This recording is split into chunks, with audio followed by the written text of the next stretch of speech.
Hi everyone, in this video I want to talk about the topic of communication and how poor communication can lead to also enabling of abuse and the light and dark and false light and shadow that I was talking about.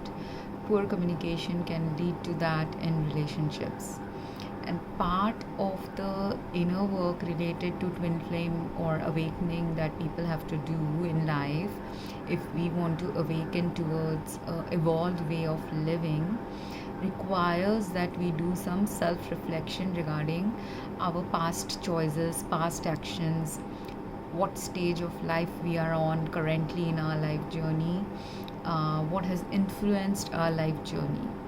So, as part of my self reflection, when in my previous video I was talking about how twin flames have this infinity symbol that is associated with twin flames, and when we are looking at twin flames from the perspective of the examining the yin yang of the relationship, some twin flames. The Vesica Pisces symbol, wherein there is a shadow side that could be involved in our life, that is there in the Vesica Pisces area, and then there's the false light that is there. The shadow is usually the false dark things we consider as the dark, but actually they were meant to be a part of our life journey in order to drive us towards light. So they were not real darkness of our life, but simply meant to be a tool to create an illusion of darkness that leads us towards light, which is what the shadow aspects of our life are. Whereas the false light aspects of our life are things that we seemingly think are rosy in our life or beautiful in our life, and even if we don't think that, maybe outside world is perceiving as a rosiness in our life or lightness in our life, but it's actually the real darkness of our life that people are not able to understand because they are blinded by the light. And currently I'm actually in this false light phase where I've been churning out lots and lots of videos and writing also for the last 4 years on various topics related to spirituality, inner development, all the things about my past life that I remember, that I'm ready to talk about. All these things I was writing a lot about in my online posts and in my videos. But seeing the light of what I was writing, while there was some real light present in it, and how in the Vesica Pisces symbol of the light dark, false light and shadow aspects, that image, in that image there is inherent in within the false light also, there is some element of true light present as well. So the true light or the true dark or the true shadow that is inherently involved in our life when we are going through a false light experience also, everything is interconnected.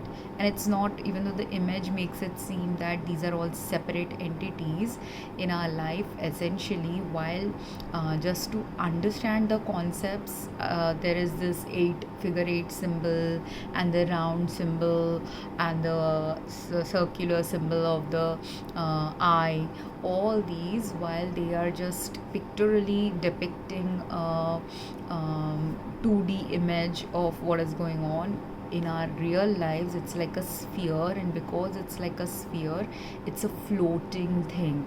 So in every experience that you might be having, some element of false light, true light, dark and shadow will be present in our life. So while I was outside, it was looking as if a lot of light was coming in my life, and while that was partly true that some light was getting channeled through me, which was a divine thing, not simply my thing, but a divine awakening related thing happening to me. At the same time, there was a lot of dark, lot of shadow, and lot of false light also projected. So people were not aware that I'm going through cancer. Even if I tell that, people are not believing it. Even if my reports show it, doctors were not ready to see it in the reports. And if not cancer, whatever else was going on, when I even had the heightened some pesticide poisoning related symptoms show up in my health, which based on what I've studied in US, what I've studied in India, it was matching all criteria of pesticides poisoning. Even then, at the time, the doctor was blinded with their knowledge, or they were going through some shadow aspects, or they were in the learning stages about this thing. That's why they were unable, or living in denial, or being on the shadow aspects, or being in the false light, and hence unable to see that despite all symptoms correlating, they weren't ready to investigate further whether it was a pesticide poisoning related incidents. So like that, things can happen in our life at the same moment of time. When something light is happening, dark, false light, shadow aspects can also be going on in the background of that experience. And twin flames have to tend to experience that at a deeper level, because if you want to awaken, you have to awaken to the full extent of what your life is capable of holding when you're going in the higher dimensions. And in order to wake up and go towards the higher evolved way of living, you have to first understand what is the unevolved way, what interferes with our evolution, what is it within us or in our society or culture or our social systems that propagates this false light, and that propagates the shadow aspects, that leads to an imbalance between light and dark. Because light and dark, the true light and true dark are meant to complement each other. True dark is not supposed to be evil, true dark is just supposed to contrast something about the light.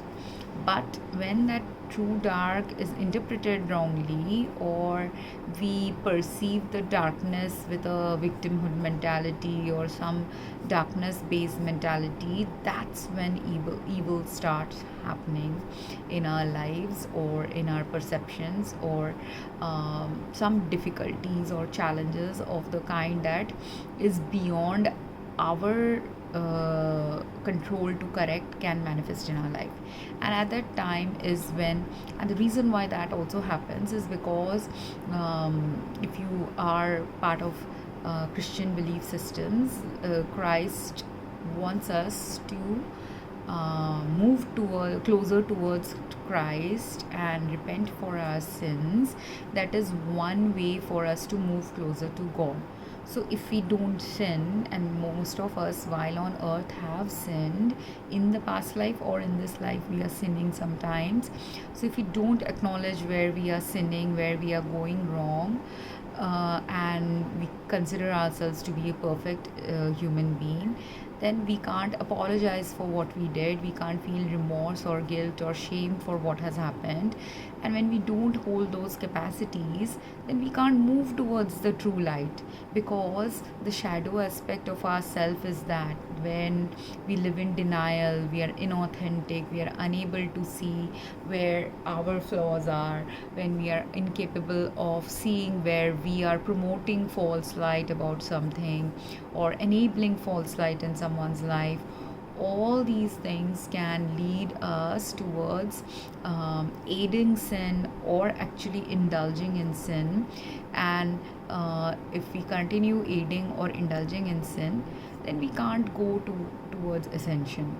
In order for us to go towards ascension, in order for us to awaken to becoming more evolved in our life, we have to first admit where we are wrong. When we admit where we are wrong, when we understand where we are going wrong, if I don't admit, if I don't understand, if I don't see and self-reflect where I'm doing something wrong, that according to Jesus's teachings or Krishna's teachings or any religious teaching, I am misaligned from the path that God wants people to traverse when we are on earth.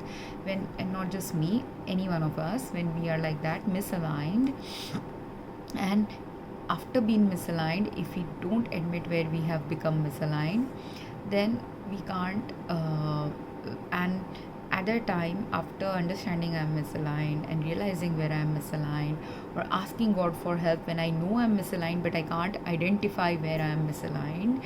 So when all these questions are happening within our soul, that move brings us closer to God. And that's why that darkness is there on earth. That darkness, that is the purple colored darkness, that is meant to drive us towards God by making us reflect in our choices, reflect in our humanity, and also the places where we have been inhumane or unfair towards someone.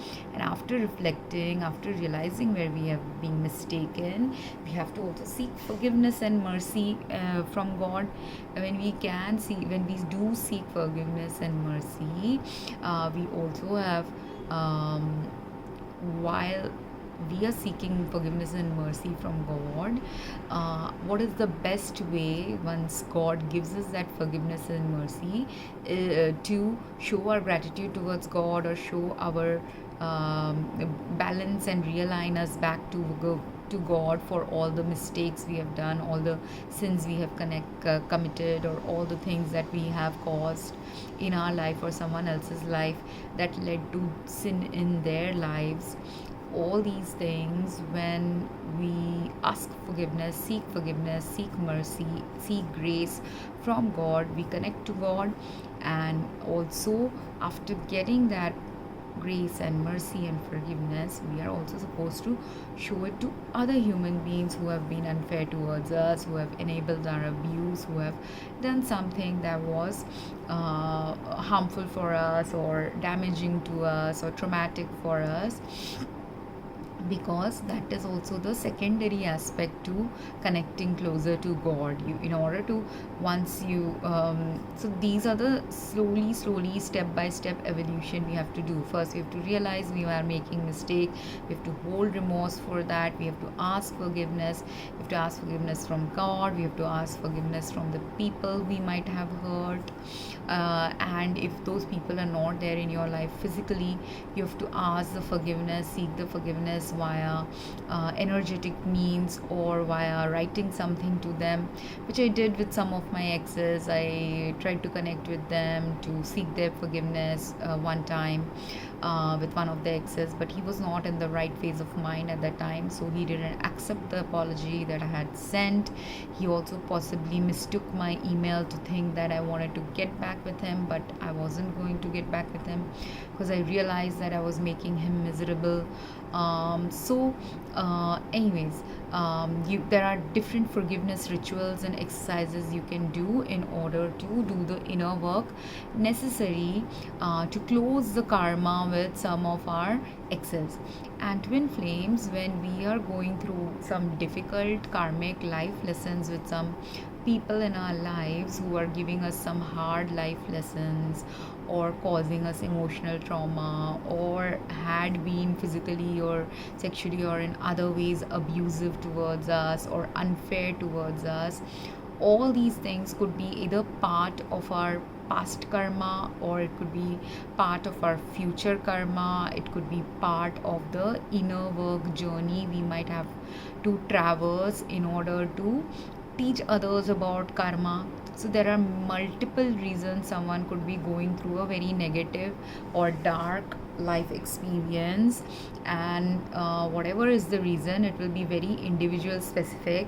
Some of the reasons would be related to darkness, some could be related to false light and shadow, some could be related to triggering something in us that will bring the true light within us. So because of this reason, we undergo different kinds of karma with different people we meet in our lives. And that's why, when in the previous video I was talking about twin flames having a hard difficult relationship, or when twin flames usually will see that they could have had multiple partners previously with whom things didn't work, some of those partners end up being our either false twin, they could end up being our soulmates from previous lives, they could be our karmic life lessons, they could be our future karma related soulmates. Multiple reasons will be involved in us having had some difficult past relationship experiences. And for me, a part of my shadow experience and difficult life experience was this. I didn't realize this, but apparently I had a life on in India where I might have had someone I had either dated or married or something, but I don't remember them at all from my past. Because I do remember one time having a very strange experience where people were telling me I was sick or I was in an accident, and I vaguely remember the dream of an accident, but I don't actually remember being in an actual accident. So, which was the strange thing, though I vaguely remember being in an accident or dreamt about it, I don't know whether I actually had an accident, but I was checked by some doctors for some reason and told, given a green chit that I'm okay. But um, after that experience, I figured that I might have even also given birth to some kid. And at that time, I didn't figure it out. This was in my teenage years. I didn't figure it out that I could have given birth to someone until my mid 30s, when I was examining my body type, reflecting a little bit more about myself. Because until my mid 30s, I never focused on my physical beauty as such. I had some beauty related focus when I was doing gym training in my 20s and early 30s, but I was not very narcissistically obsessed with my physical health or how I look. I just wanted to look good because I knew that if you want to get married, if you are a fatter girl, very few people are interested in marrying someone who is fatter or overweight, or the number of choices you will have when you're fatter or overweight is going to be less. So this experience I had already dealt with during my entire 20s. So after having dealt with that experience, I decided I should get healthy. Because I was getting unhealthy also, I wanted to become healthy. So all these reasons drove me to lose my overweight weight. But even though I lost a lot of my overweight weight with a lot of gym training and dieting and other measures, eventually I again gained back the weight also later on in life. And I have had a seesaw effect of weight loss, weight gain going on, and I have had a very different weight related perspective and journey, on which I made a video in my other channel, I believe, and I've written about it on Facebook too. And I'll try to connect that information here if I find that information, if you are interested in it. But this is also part of the twin flame journey. Some twin flames have come, maybe one partner could be overweight, one partner could be underweight. That could be a part of the twin flame journey. For some partners, it could be health related work that they have to do. That's why this weight fluctuations can happen. And but apart from all these things, I realized that the reason why I was overweight in certain parts of my life was also because at those moments of my life I likely gave birth to a child. Because much later in my 30s, and even though I was not a, because I was not a, even though I had studied medicine related topics, clinical health related topics, biology related topics, I never examined my own body that clinically, because I was a very unaware child. And I think this happens to people who are abused or who are struggling a lot with other kinds of trauma in their life. So because of which I never focused my attention to my physical health. So only when some physical health challenges started coming up in my life in my mid 30s, I slowly, and also because at that time in my mid 30s I had taken rest to just reflect, meditate, do things to align my health and balance my health. And I took time off from work to do that. So while I was doing that in my late 30s is when the self reflection drove me to realize that the way my body behaves, the way my body looks, aligns a lot with having been pregnant in the past, even though I don't remember or recollect being pregnant. And there was only one pseudo pregnancy like experience I had during that time period of healing, where I felt intense back pain, like, and I literally felt that this is how pregnant women might be feeling. It was not just back pain, but it was a kind of pain that made me realize that this is the pregnancy pain women talk about. I was also doing some womb healing, energy healing, other kinds of paradigms and things like that.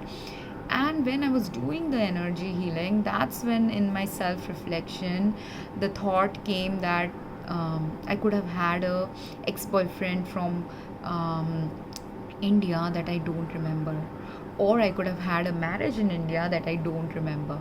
But even though I don't remember it clearly, there are like very vague, faint memories, and sometimes I get confused. Is it my memory or is it a memory of someone else I'm channeling? Because during that same phase of time, I also had a vision about different children or different people I know, that at that time I didn't know it was their future vision I was seeing. But it was like when I was a teen, I saw someone in my dreams who later on I saw that same image that I had seen in my dreams as a photograph in my reality when a friend shared a picture.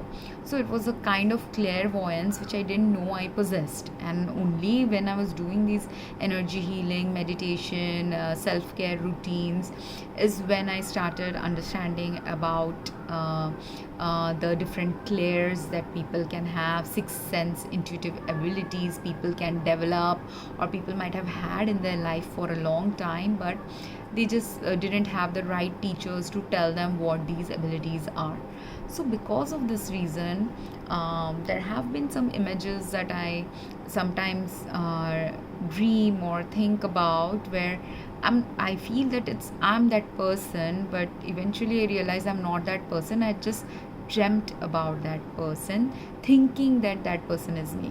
Because if you have read some philosophical texts about this, or texts about our soul language and things like that, a part of the experience of life is also to recognize yourself in another.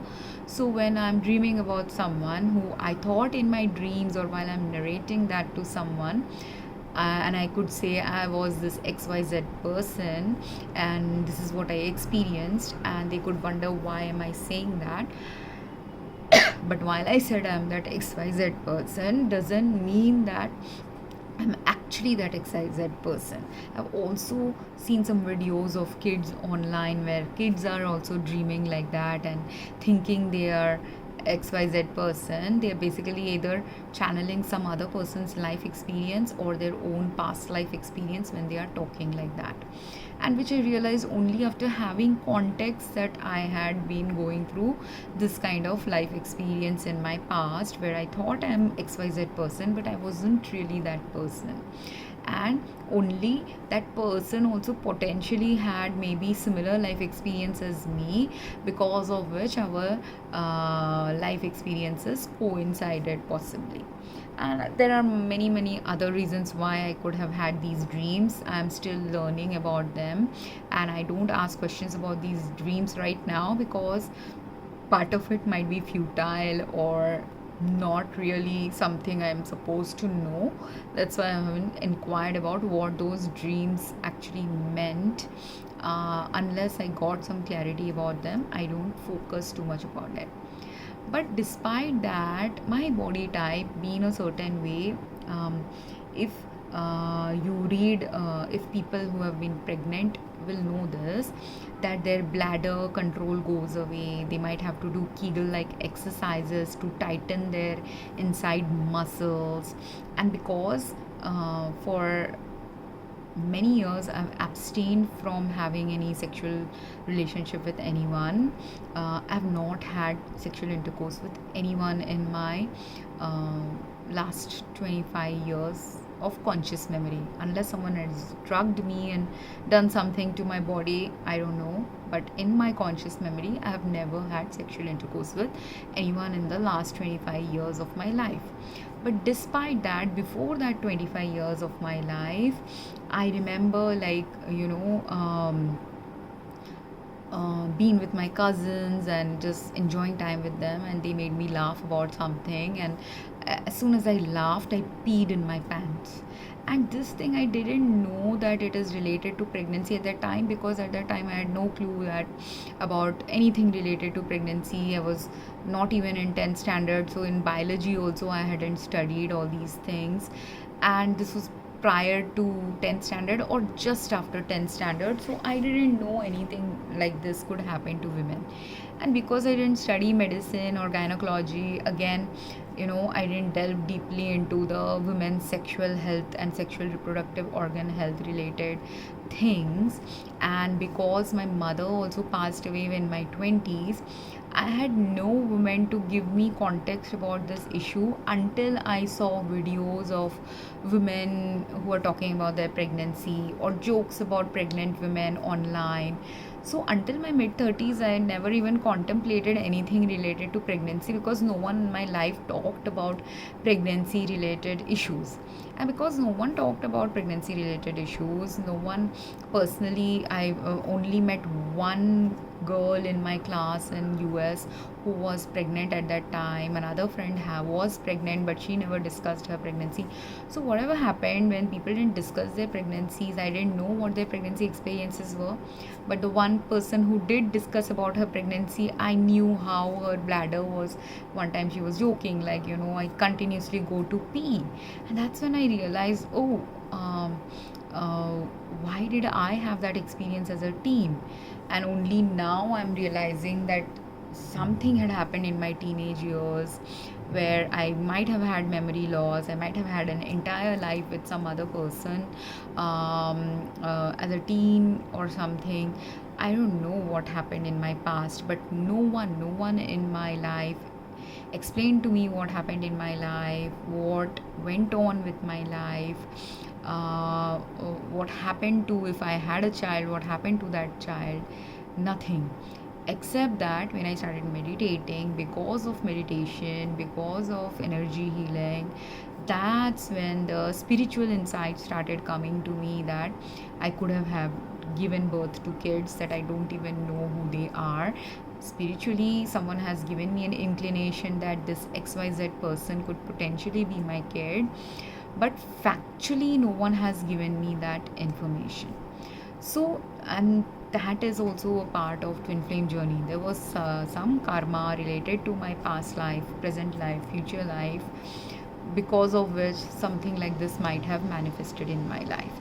There is some karma, whatever was going on, again, the details of the karma, the purpose of that karma, the higher purpose of the karma, I'm not going to understand completely or clearly until later on in life, which is what self reflection and inner work brings in our life.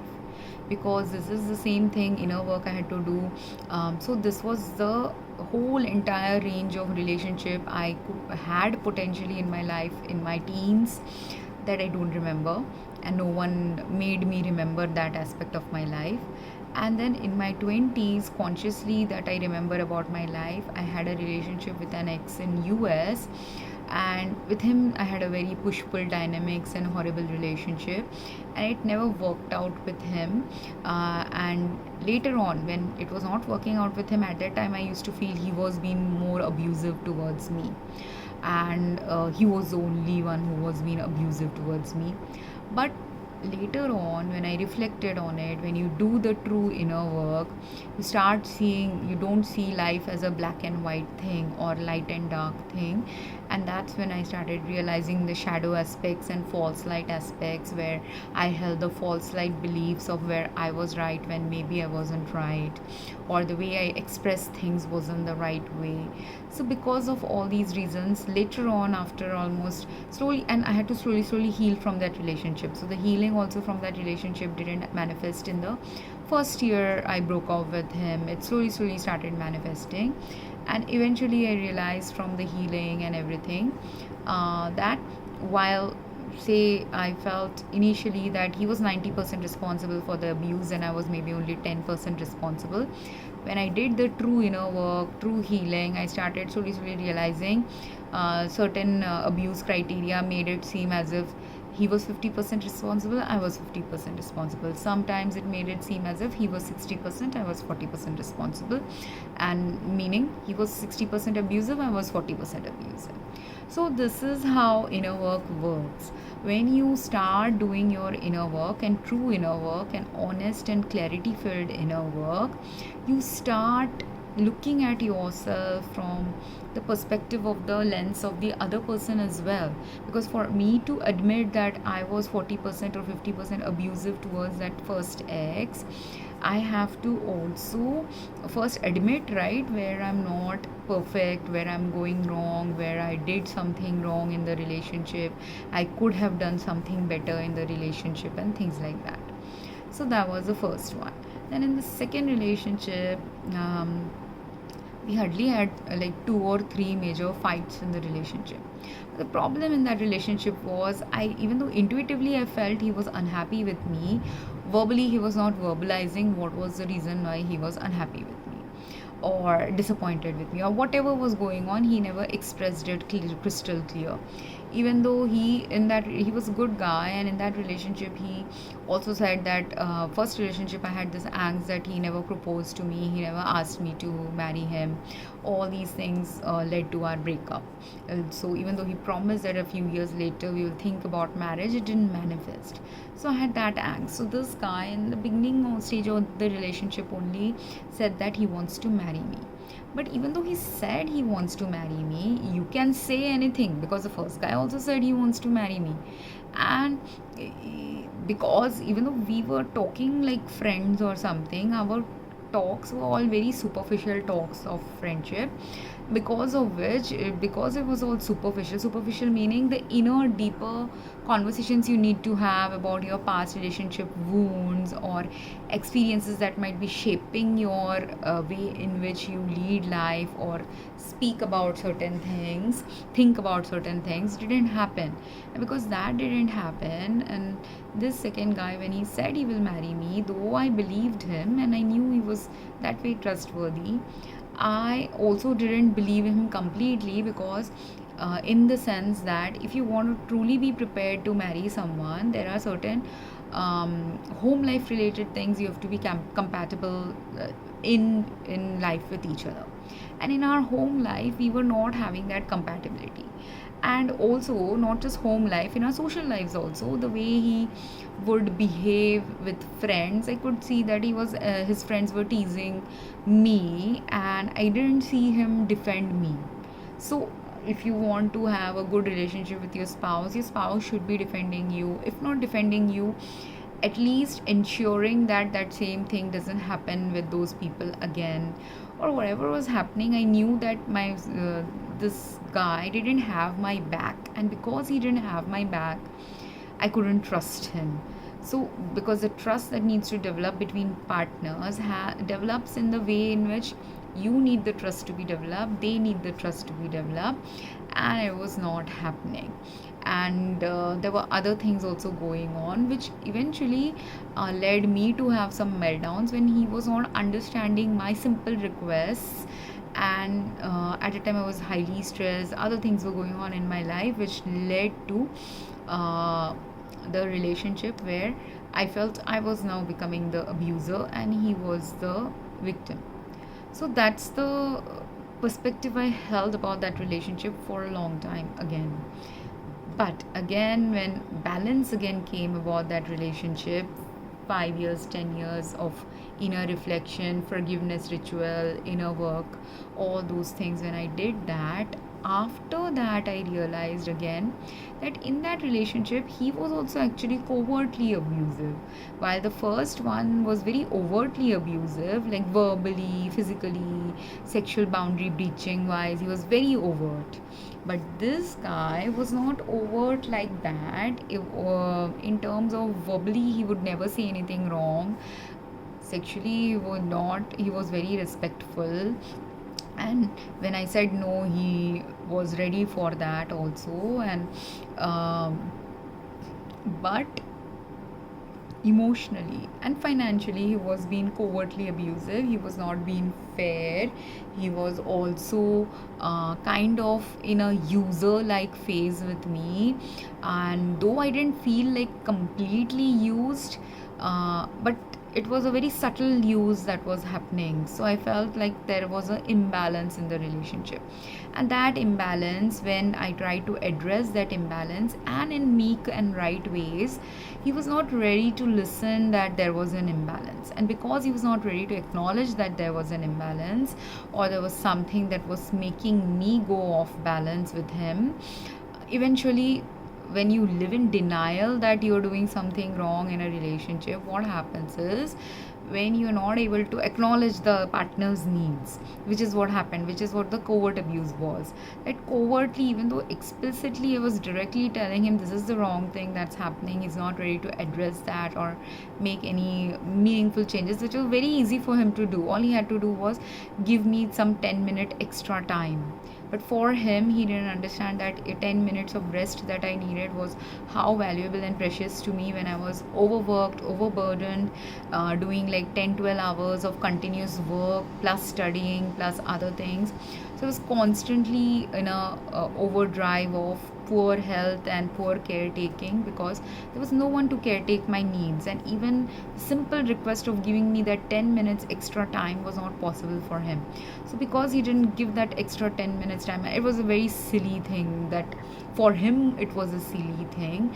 And then because for him it was a silly thing and he couldn't understand my perspective, he thought that it was very abusive, or whatever perception he would have had about it, I don't know. But it was simple, like I had given him my car to use, and he had 12 hours. At that point of time I used to work for 12 hours, some days 10 hours, but most of the days I had 12-hour work schedule. So those 12 hours he had access to my car for 12 whole hours. At 9 o'clock he had to drop me, and at 9 in the evening he had to pick me up. So he had 12 hours, but even though he had that 12-hour schedule to use the car whatever way he wants, of which he was working at the time, so 8 hours he was working, 2-3 hours he was hanging out with his colleagues, and 1 hour is the drive time he has when driving from my work to his work to his home, or friends' places, from his friend's place to my place. That is another 1 hour. So he had like 3 hours of fun time with his friends, or 3 hours where 1 hour he can sit and chill and watch TV, and then 2 hours he can hang out with his friends, and I would have no problem with him doing all that. All I was asking him was pick me up at 9 o'clock, but he was not ready to pick me up at that 9 o'clock. And there were some safety related issues that were causing me trouble on the days when I got off work at 9 o'clock. There were days I got off work at 7 o'clock where safety issue was not there, but tiredness issue was still there. But despite these requests, twice or thrice I requested, he was not ready to come and pick me up on time. So then naturally it led me to be a little angrier and abusive towards him, verbally and emotionally. And that led to our breakup. And I admitted that I was wrong, but he never admitted that aspect of where he was covertly and manipulatively. He felt like that 10 minutes was a abuse of his, whatever he felt. I don't know. But this is the thing, in such simple things, if you can't give in to your partner, when the irony was, I was studying 12 hours. I was doing like an online course first, and then after the online course I was doing a MBA course in the university.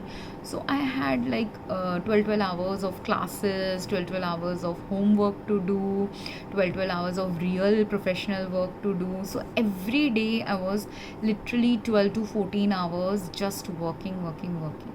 And during that time I also was forced by him to hang out with his friends, forced by him to go out with his friends when I didn't have the time.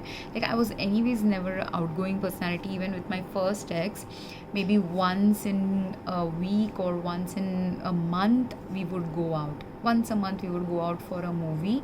Once a week we might occasionally go out and eat at a fast food restaurant. That's all we would do. Even once a week was not there, it was mostly once a month or once in 2 3 weeks. So with that first ex, I was like that. I was not a very outgoing dating kind of a person anyways, and at that time I was a grad student, so I had actually much more freer time to do a daily date, weekly date, everything. But that didn't materialize because that guy was not like that. But this guy, even though I liked eating food outside, I liked hanging out with people. I was just super exhausted to just hang out with people every day. But despite that, after 12 hours of work, there were days when after 9 o'clock I'm tired and everything, I'm still going at 9:30. From 9:30 to 12:30 he wants me to hang out with his friends and have dinner, a large lavish meal as dinner outside. Or if I'm not working that day, if I have classes to attend, I might be coming a little sooner after classes. I would come at 8 o'clock, but again from 8 to 12 I had to spend time with his friends. So it was completely exhausting me. I was giving him 4 hours, 5 hours every week or every other day, and here this guy was not even able to give me once a week or twice a week this 10 minutes time. So do you understand how pissed off you will be, and why that is covert abuse? When there is this big imbalance happening, when someone is failing to recognize where they are going wrong, even when you're verbally telling them this is the reason why I'm going wrong. And yes, I could say I'm getting tired, but I didn't even have to say it. I was so exhausted some days. Some days I would just come from my classes, or and at 8 o'clock if I came and I'm so exhausted, and after doing this like once a month or once a week, I went and hung out with his friends. But after doing it a couple of times, when he's not doing the same balancing thing, I stopped wanting to go out. So I said I can't go out. And then, I was so exhausted. I would come home at 8 o'clock and just simply, and in his place, because his home, I don't know why I would come to, yeah, because say I had classes today, I would come at his home at 8 o'clock, so that next day it would be convenient for him to use the car the whole day when I went to work. So that's why I would come to his house, that it was easier. From his home my work was also closer. So all these conveniences, I thought about it, what is convenient for him, what is convenient for me, everything I would keep into mind while doing all these efforts. So that also energetically drains you. Like if you are the kind who puts 10 times efforts and your partner only puts one effort for you, it imbalances the relationship. Or if not one, I might have put 10 efforts, he was putting maybe 4 efforts, it imbalances the relationship. So because of which I would come and I would just watch TV for 2 hours. And at that time also, when I was, because I'm exhausted, I'm tired from like 12 hours if you're studying, 12 hours if you're working. After that, will you have some tiredness? Like I would go to my college at 8 o'clock. From 8 o'clock to 8 o'clock I'm just studying, I'm attending classes, doing my homework in the college itself. And then after doing my homework in the college, eating my food also in the college itself in the lunch time. Sometimes there were so many days I wouldn't even eat breakfast, and this trend I had of not eating breakfast for many years. Or I would have a very light breakfast, like coffee with milk or a milkshake or something like that, or a banana, that's it. So my breakfast would be that minimal or no breakfast. So while I was doing all these things and hardly eating breakfast, only eating lunch at college, sometimes eating snacks in college, sometimes not getting time to eat anything because there were homeworks I had to do. So I would sit and finish my homework in the college and then come back at his place. Or if I'm not finishing the homework in his college, I would finish it in my home and then come back to his place.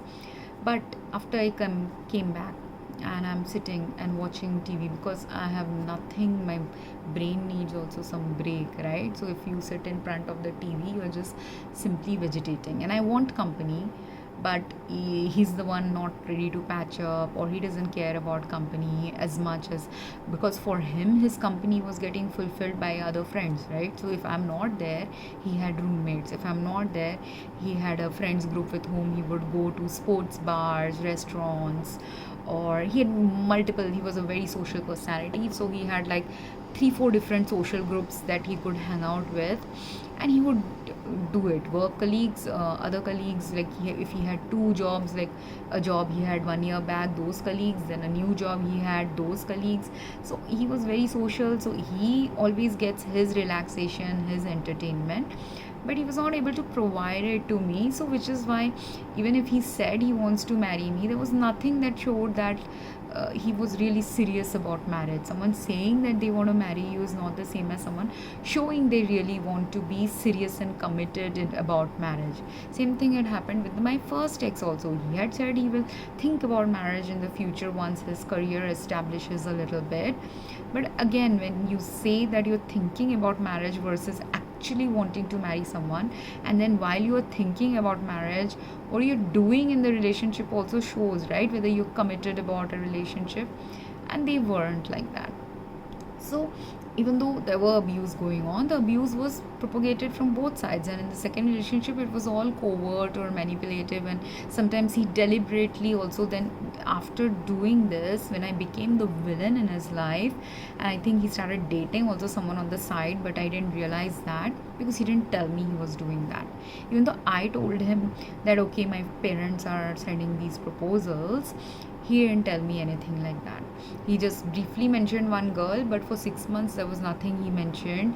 There was a brief period of time for 6 months I didn't even meet him, because 6 months I got so tired, so exhausted, and I broke off also. And I imagined that at that time he was possibly dating this other girl, but he never had the guts also to tell me that he's in the meantime, in the 6 months, dating someone else.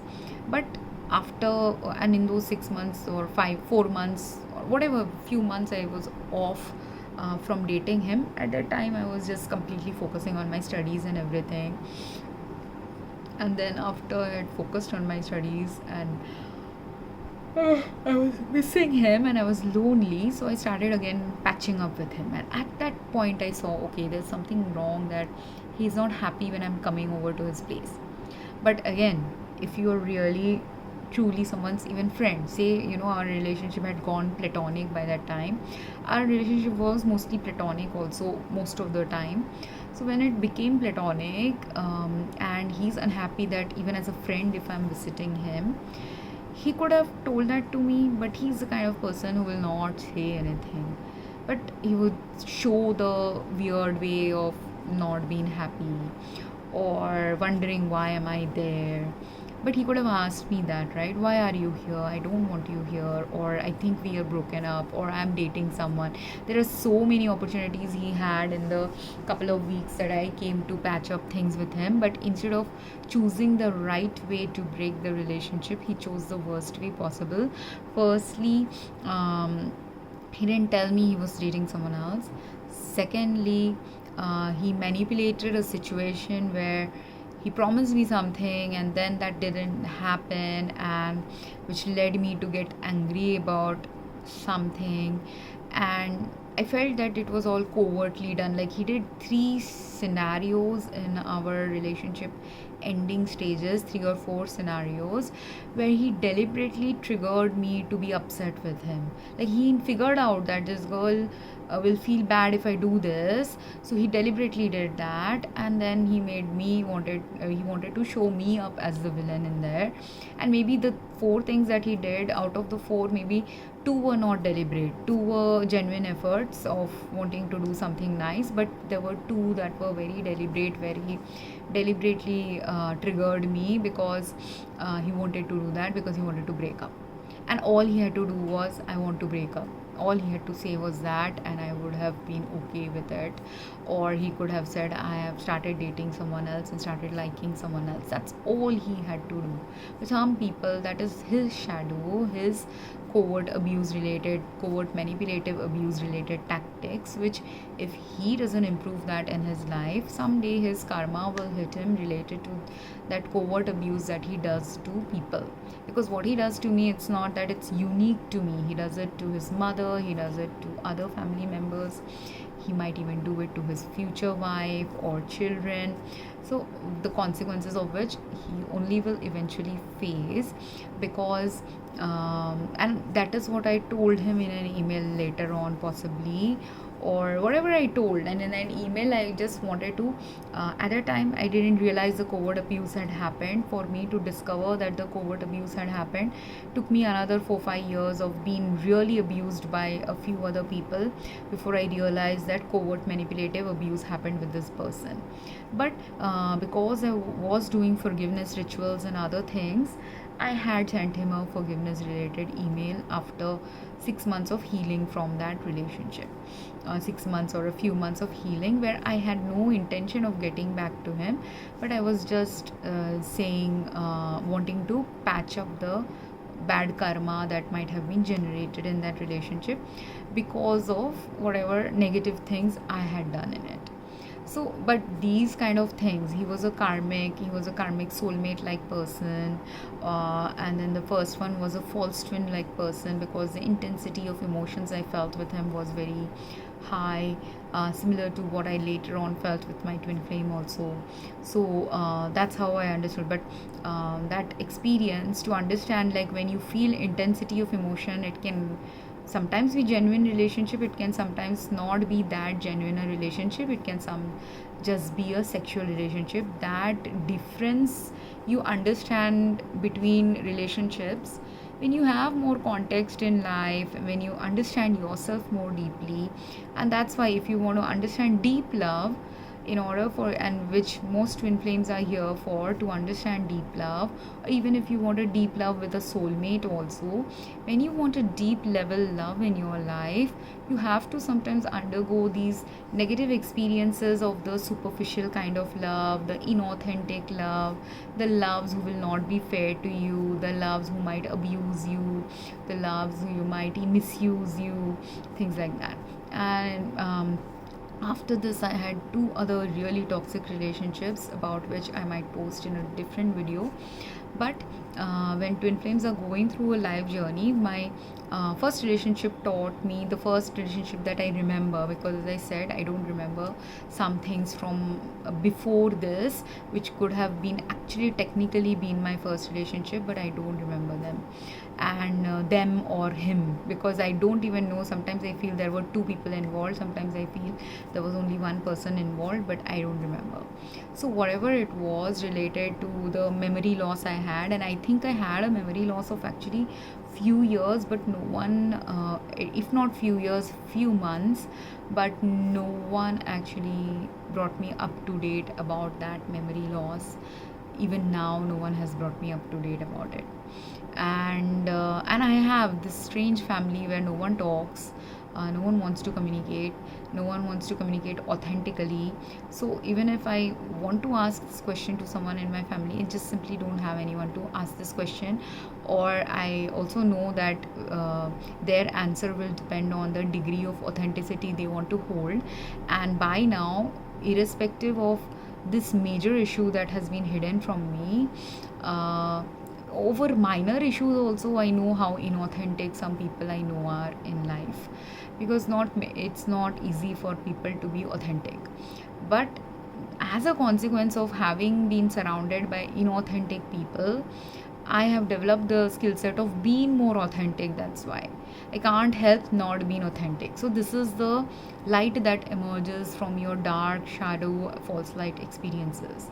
That while for years and years I thought many people are authentic towards me, loving towards me, caring towards me, when in my mid 30s I'm realizing that this main secret of for 20 years has been hidden, that I might have been pregnant and I gave birth to kids, is that a great inauthenticity that has happened in my life.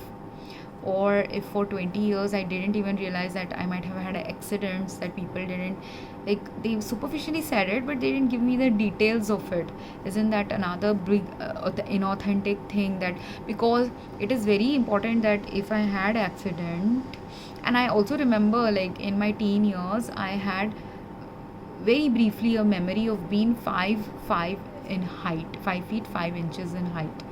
But later on, I became 5 feet 3 inches in height, and I couldn't understand how was I 5 feet 5 inches in a vague memory of mine, but then later on I became 5 feet 3. So that also no one gave me that information, which means that I had totally some neck damage or back damage, and my neck area is crumpled up. So I likely had some real major bone injury that might have caused a reduction in height. If that has happened to me, where I had bone injury that has caused reduction in height, is that information necessary for me to have any future health checkups when people go in joyride like bungee jumping? Or I don't do it because I'm not that joyride oriented person, but say people go for joy, or even if you go like to a amusement park, even in amusement parks, these train like rides that you have, even in those, they ask you whether you have a neck injury, back injury, things like that. And I've had 2 times I've gone to those kind of parks also, and I was, while taking those rides, I realized that I was straining my back. And that's when, at the time, I didn't realize that about my accident, I didn't realize about anything related to my past. But on self reflection, 20-25 years down the line, I'm realizing that that's why my back felt weird when I went on a joyride. And after that joyride experience, not joyride, but those. Amusement park like Disney World rides, or circus, or amusement park rides. I took one ride like that, and I realized finally why I should never take those rides, or that there is something wrong with my health when I take that ride. And all information that was only given to me as a teen was, my parents would, as a teen, not allow me to go on when we had amusement fairs in our colony. My dad told me never to, asked us, or told us never to take those giant wheel rides or amusement park rides at that time. That's all. But even after that, when I went in school, I went to amusement park as a school picnic experience. There also, during that experience, no one told me, and I'm pretty sure the pregnancy happened before that picnic experience. This is the thing, that even though I have had some major health impacting issues in my life, this is the level of people I am surrounded with, who are inauthentic, don't tell the truth, have hidden the truth, that are crucial for me to have a best quality of life experience. But these kind of things people have in their lives when they are surrounded by inauthentic people, or people are motivated to hide the truth for their own shame or other motivations related reasons, or when people truly don't really care about you, which I understood. Like, I understood that my family doesn't care about me while I was struggling entirely during the 10-13 years of life in US. I also understood it even more starkly. At that time, I thought, okay, maybe their lack of care is simply because I'm living in a foreign country. That's why it is happening. But when I was literally living in the same family, in the same home, with the same people that I knew from childhood days, again, the lack of care showed up. Not because I didn't mention that I needed help, but even when I mentioned I needed help, and because these people are such that even if you mention them specifically, I need XYZ help, they are such that they will not provide you the XYZ help. If they think that you need only X help, they will give you only X help. They will not give you the Y or Z help. Or if they are in denial that you have XYZ need, they will not even provide you X, Y, or Z. This is the kind of life I have led, but this is the kind of life many twin flames can end up leading. They can be surrounded by people who do not really authentically care about them, because there is a higher purpose to even these kind of experiences manifesting in twin flames life. And when you get more and more aligned to your higher purpose and soul purpose, or when you start healing from these kind of injuries and traumas and abuse or neglect that you might have faced in your life, that's when slowly the true light will enter your life, and God will only reveal to you things that humans fail to reveal to you. So all these things only God revealed to me about my back injury related weird experiences. And even now, I don't know whether I have a back injury. Someday I might have to do a full body scan to ask someone, can you tell me, do I have a back injury? because this is the status of health I have currently in my life. Same way with other health incidences, health injuries, even simple thing like pregnancy. If I have been pregnant in the past, is it a knowledge I need to have? If I go and see a gynecologist, should I tell that gynecologist that I might have been pregnant in the past? But if you hide that information from someone and you don't know you've been pregnant in the past, there's a problem. I also realize now, because I worked as a pharmacist for many years, and after working as a pharmacist and while doing healthcare administration related things and undergoing other medical and healthcare issues, where medical gaslighting related issues were also cropping up in my friends' lives and all, I also realized my family had also put me on birth control pills and other birth control measures that I didn't even knew that I was put on. Only and now I'm realizing that my weight gain was because I was put on birth control medications, and when as a teen I didn't realize that. And shouldn't those information that I was put on birth control, what kind of birth control I was put on, what kind of medication went into my body, again that's a relevant physical health information, which firstly in India doctors don't reveal this sometimes to the patients, which is a major patient health risk issue. But secondly, if you have families also not revealing these things to you, that's a double threat to the patient. And then for me, my triple threat was memory loss. If I had that, I'm pretty sure I had a memory loss, and I have very vague memories even now, and I can never confirm or deny what I saw in my dreams, or was it a dream or was it a reality. I can't distinguish. Anyways, so these kind of experiences can happen to people when they are getting abused covertly, overtly, manipulatively, for some hidden reasons that people might not know about. When you are I'm living in the shadow experience of my life, where I don't know what is, and that's why this video went like this. This universe's help in about this topic, because people might think, how can this be possible? But it is possible for some people. Some people do have these kind of shadow experiences in their life, partly because there was some karma that is involved, other people's karma, not my karma. This was about other people's karma. They had to karmically do some things which they didn't do, that resulted in this thing continuing. It is karma related to communication, it is karma related to hiding things, it's karma related to inauthenticity, it could be karma related to egoic things. Multiple things have happened, and that is of course those people's karma to pursue. But as a consequence of someone else's karma, sometimes you can have shadow experiences in your life, where the darkness that ensued in your life was not the darkness that was from your side. It was just the darkness that had to ensue, and in this darkness also the true light within this darkness will emerge when it is the divine timing for it. So again, when twin flames go through these experiences, that's why they have to do the inner work, forgiveness work, karmic and spirituality related work, in order to understand this deeply, in order to become better attuned with their twin flame partners in their future. If not twin flame partners, you have to still do this inner work in order to heal from the karmic wounds, or understand deeply why your life is a particular way, and things like that. Because if you want to grow and evolve in life, you have to understand authentically what is happening or what happened in our life.